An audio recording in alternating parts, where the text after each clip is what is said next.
ജ്യോതിർഘോഷ നമ്മൾ പോളിംഗ് അവസാനിച്ചിരിക്കുന്നു.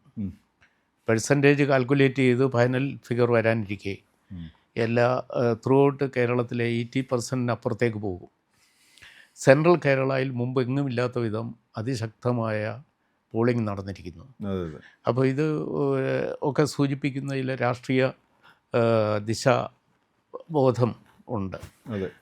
അതേസമയം തന്നെ നമ്മൾ മണ്ഡലം അടിസ്ഥാനത്തിൽ നോക്കിയാൽ ഈ ഓരോ സ്ഥലത്തും ഈ വർദ്ധിച്ച പോളിംഗ് ശതമാനം എങ്ങനെയൊക്കെ ബാധിക്കും എന്ന് നമുക്ക് വിലയിരുത്തി വരുമ്പോൾ ഇത് നമ്മൾ നേരത്തെ ചർച്ച ചെയ്ത അടിസ്ഥാനത്തിലാണ് കേരളത്തിൽ ഒരു 33ഓളം മണ്ഡലങ്ങളിൽ NDA സ്ഥാനാർത്ഥികൾ നിർണായക ശക്തിയാണ്. സ്വയമേ ജയിക്കുക എന്നതിനുപരി ജയാപജയം തീരുമാനിക്കുന്നതിൽ അവർക്ക് നിർണായകമായ പങ്കും കൂടിയുണ്ട്. അപ്പോൾ ആ നിലയിൽ തൃശ്ശൂർ, പാലക്കാട്, മഞ്ചേശ്വരം, കോഴിക്കോട്, പൂഞ്ഞാർ, പാല തുടങ്ങിയ മണ്ഡലങ്ങൾ വിശദമായി ചർച്ച ചെയ്യാനുണ്ട്. നമ്മൾ സമയപരിമിതി മുതൽ നമ്മൾ തൃശ്ശൂർ ആദ്യം എടുക്കുകയാണ്. ഇപ്പോൾ തൃശ്ശൂർ മണ്ഡലത്തിൽ നമുക്കറിയാം കോൺഗ്രസിൽ നിന്ന് BJPയിൽ ചേർന്ന മുൻ മുഖ്യമന്ത്രി K. കരുണാകരൻ്റെ മകൾ NDA സ്ഥാനാർത്ഥിയായിട്ട് അവിടെ മത്സരിക്കുന്നു, BJP സ്ഥാനാർത്ഥിയായിട്ട് മത്സരിക്കുന്നു. അതാണ് തൃശ്ശൂരിൻ്റെ സവിശേഷത.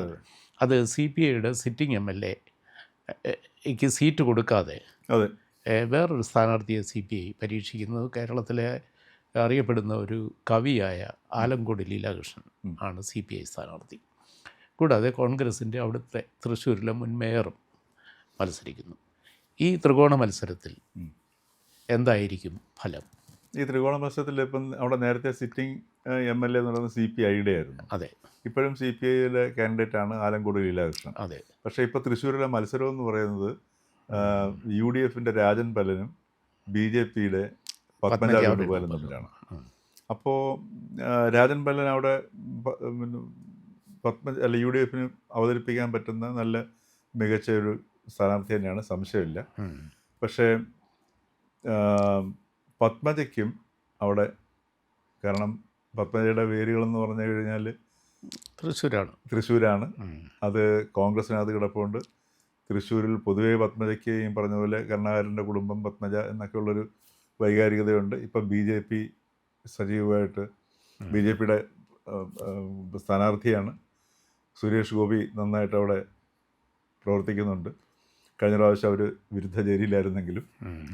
അപ്പോൾ ഈ തൃശ്ശൂരിലെയും ഈ പറഞ്ഞതുപോലെ വട്ടിയൂർക്കാവിലെ കാര്യം പറഞ്ഞതുപോലെ അവിടുത്തെയും വോട്ടേഴ്സിൻ്റെ പൊതു സ്വഭാവം മാറിക്കഴിഞ്ഞു.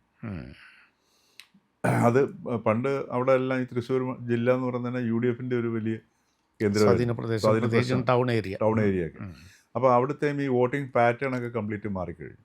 ഇപ്പോൾ കഴിഞ്ഞ ലോക്സഭാ തിരഞ്ഞെടുപ്പിൽ സുരേഷ് ഗോപി ജയിക്കും എന്നുള്ളൊരു ധാരണ രാഷ്ട്രീയ നിരീക്ഷകർക്കോ അവിടുത്തെ മാധ്യമപ്രവർത്തകർക്കോ ഉണ്ടായിരുന്നില്ല. പക്ഷെ പൊതുജനങ്ങളുടെ ഇടയിൽ സുരേഷ് ഗോപി ജയിക്കും. അതെ, ഒരു വർഷം മുമ്പ് തന്നെ ഞാൻ തൃശ്ശൂർക്കാരുമായിട്ട് സംസാരിക്കുമ്പോൾ അവരത് പറയുന്നത് സുരേഷ് ഗോപി ഒറ്റ വാക്കിലും ആലോചിക്കാതെ പറയുന്നു. അപ്പം നമുക്കത് പിന്നെ ശരിക്കും അത് സെൻസ് ചെയ്ത് അറിയാൻ പറ്റുമായിരുന്നു. അപ്പോൾ അതേപോലെ ഒരു സാഹചര്യം ഇപ്പോൾ പിന്നെ അതുപോലെ കുറച്ച് സിമ്പതി വോട്ടും പത്മജയ്ക്ക് കിട്ടാൻ സാധ്യത കൂടുതലാണ്.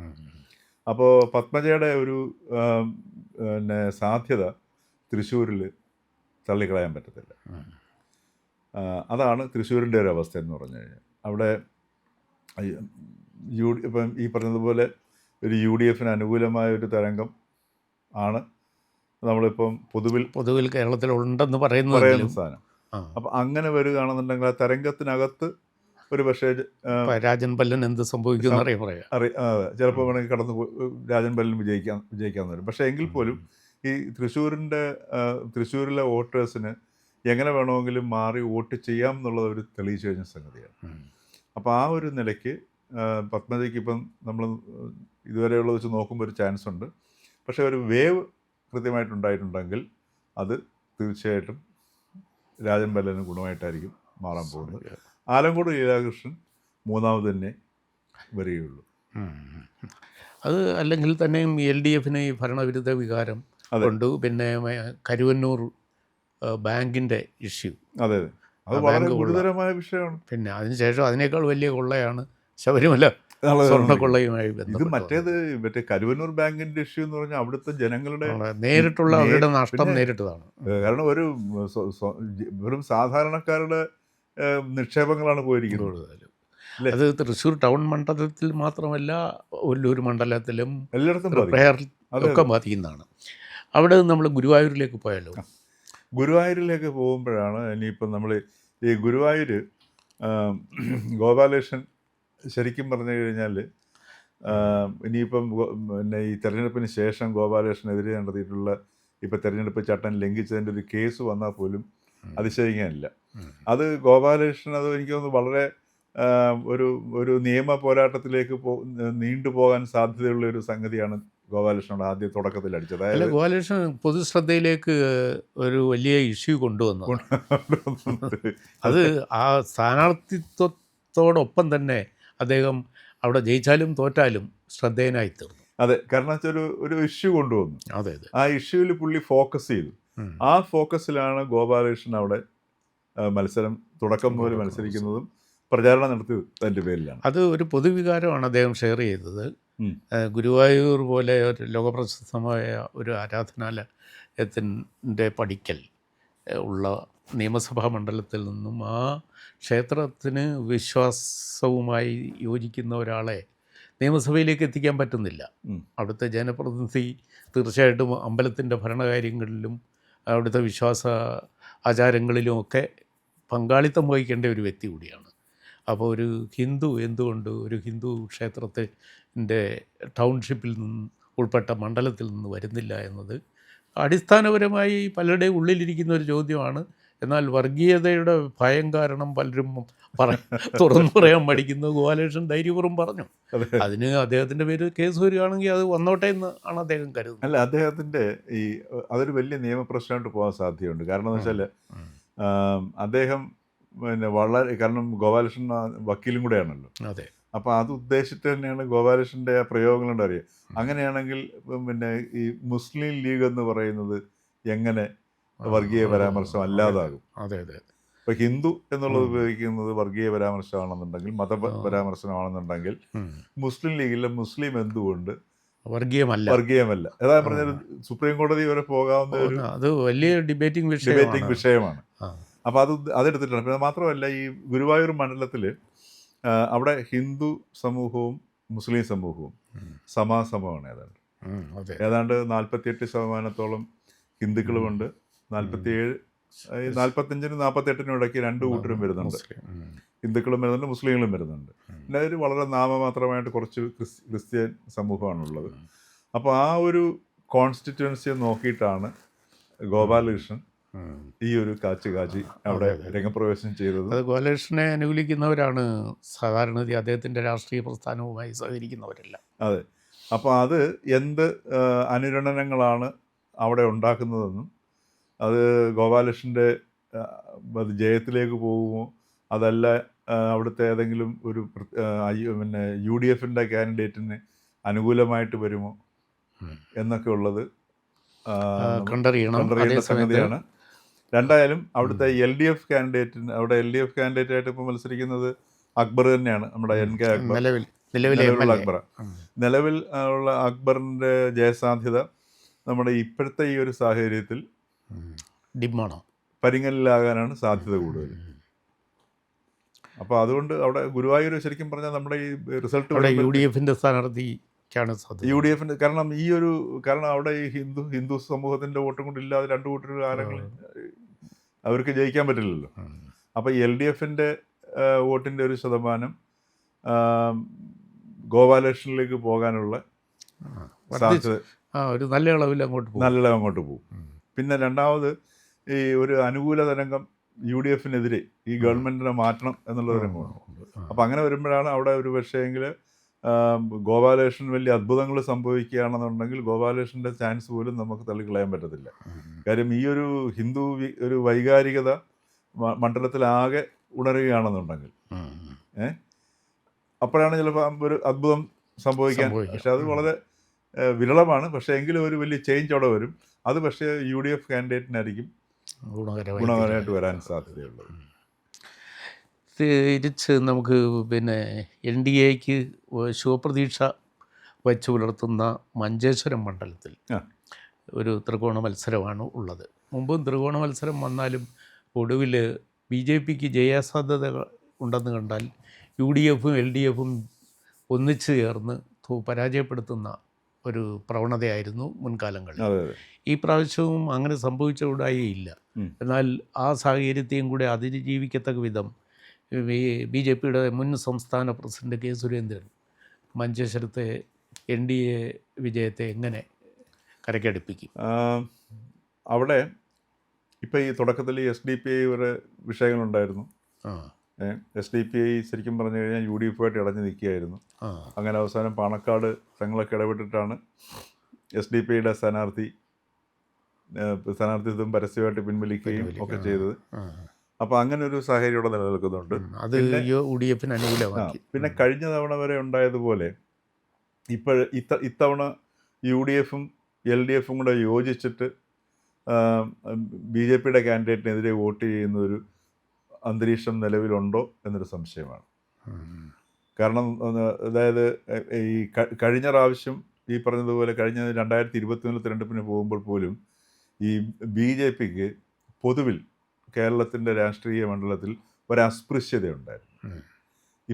2026 ആയപ്പോഴത്തേക്ക് ആ അസ്പൃശ്യത എന്നുള്ളൊരു സംഗതി മാറിയിട്ട് മറ്റൊരു രാഷ്ട്രീയ കക്ഷിയുടെ ഒരു സ്റ്റാറ്റസിലേക്ക് BJP എത്തുകയും ചെയ്തിട്ടുണ്ട്. മാത്രവുമല്ല ഈ ഡീൽ എന്നുള്ളൊരു സംഗതി നടക്കുകയും ചെയ്തു. അപ്പോൾ അങ്ങനെയുള്ളൊരു മാറിയ ഒരു അന്തരീക്ഷവും അതോടൊപ്പം തന്നെ അവിടെ നടക്കുന്ന ഈ SDPI തുടങ്ങിയിട്ടുള്ള സംഘടനയും IUMലും തമ്മിലുള്ള ചില സംഘർഷ വിഷയങ്ങളും ഒക്കെ അവിടെ നിലനിൽക്കുന്നതുകൊണ്ടും ഇത്തവണ CPMൻ്റെ അവിടെ KR ജയാനന്ദൻ എന്ന് പറയുന്ന ഒരു സ്ഥാനാർത്ഥിയാണ് മത്സരിക്കുന്നത്. സ്വാഭാവികമായിട്ടും ജയാനന്ദൻ മൂന്നാമത് വരുന്നൊരു കാൻഡിഡേറ്റാണ്. ഇപ്പം ആ ഒരു സാഹചര്യത്തിൽ എനിക്ക് തോന്നുന്നു ഇപ്രാവശ്യം മഞ്ചേശ്വരം സുരേന്ദ്രന് വളരെയധികം അനുകൂലമായ ഒരു സാഹചര്യമാണെന്ന് എനിക്ക് തോന്നുന്നു. കഴിഞ്ഞ പ്രാവശ്യം 745 വോട്ടിനാണ് തോറ്റത്. അപ്പോൾ അത് മുൻകൂട്ടി കണ്ടുകൊണ്ട് സുരേന്ദ്രനോട് അത്യാവശ്യം വർക്ക് ചെയ്യുന്നുണ്ട്. പിന്നെ ഇപ്രാവശ്യം ഈ പറഞ്ഞ പോലെ RSS വളരെ സജീവമായിട്ട് രംഗത്തിറങ്ങുന്നുണ്ട്. അതിൽ മിക്ക മണ്ഡലങ്ങളിലും ജയിക്കാൻ സാധ്യതയുള്ള എല്ലാ മണ്ഡലങ്ങളിലും RSS സജീവമായിട്ട് ഇറങ്ങുന്നുണ്ട്.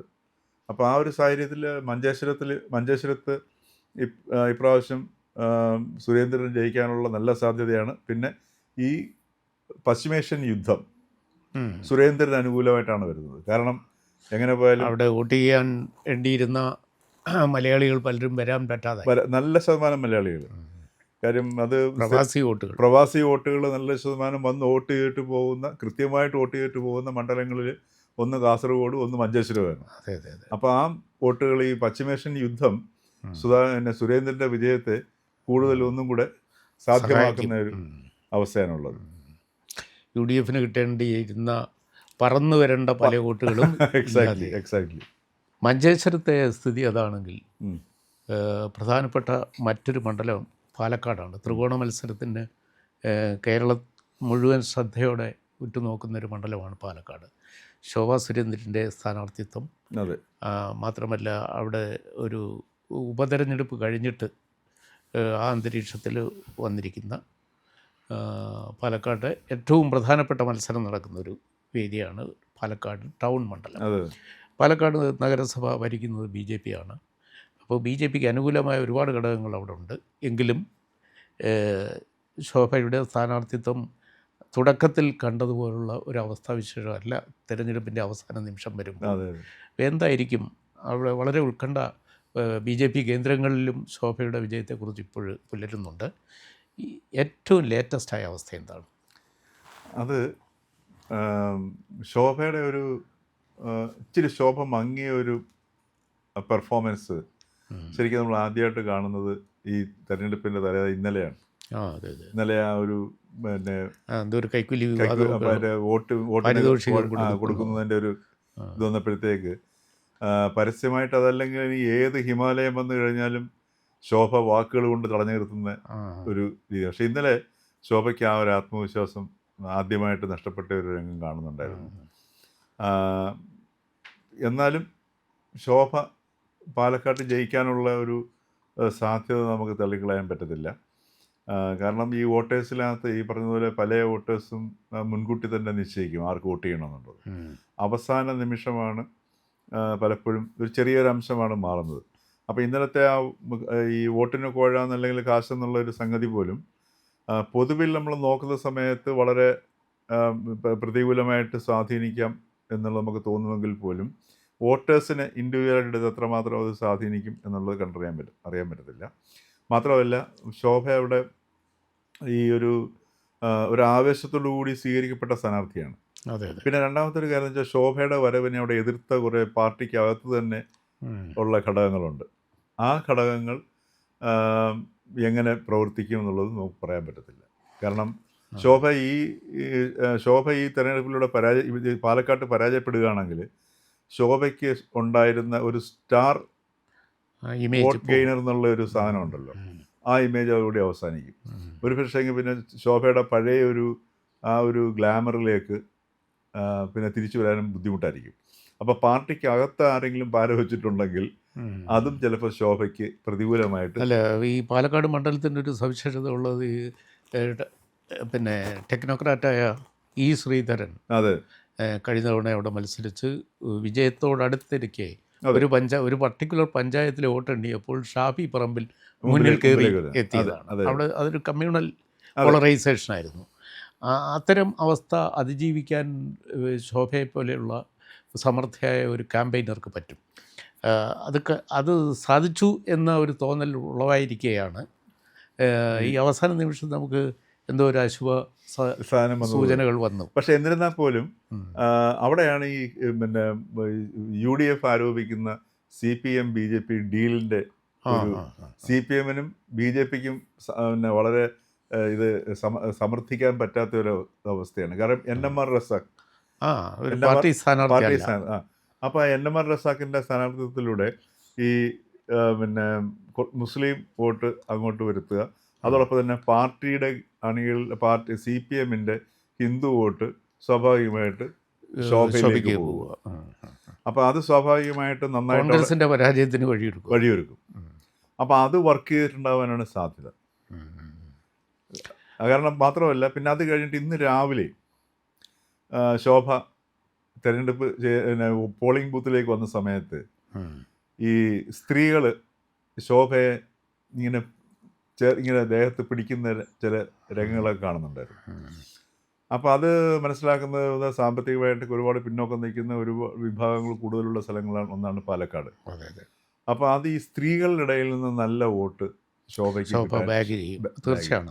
മനസ്സിലായി. അത് അവർ ചെല്ലുന്നിടത്തെല്ലാം സ്ത്രീകൾ അവർക്ക് ചുറ്റും കൂടുന്നുണ്ട് സാർ. അപ്പോൾ സ്ത്രീകൾക്ക് വളരെ പ്രിയപ്പെട്ട ഒരു കാൻഡിഡേറ്റാണ്. അപ്പോൾ ഈ CPM-ന് ഒരു നല്ല കാൻഡിഡേറ്റ് ഇല്ലാത്തതിൻ്റെ പേരിലും CPM-ന്റെ കാൻഡിഡേറ്റ് അവിടെ ജയിക്കില്ല എന്നുള്ളത് എല്ലാവർക്കും അറിയാവുന്നതുകൊണ്ടും സ്വാഭാവികമായിട്ടും CPM-ന്റെ അകത്തു നിന്നുള്ള ഈ ഏറ്റവും വലിയ കേരളത്തിലെ ഹിന്ദു പാർട്ടി എന്ന് പറയുന്നത് CPM-ആണ്.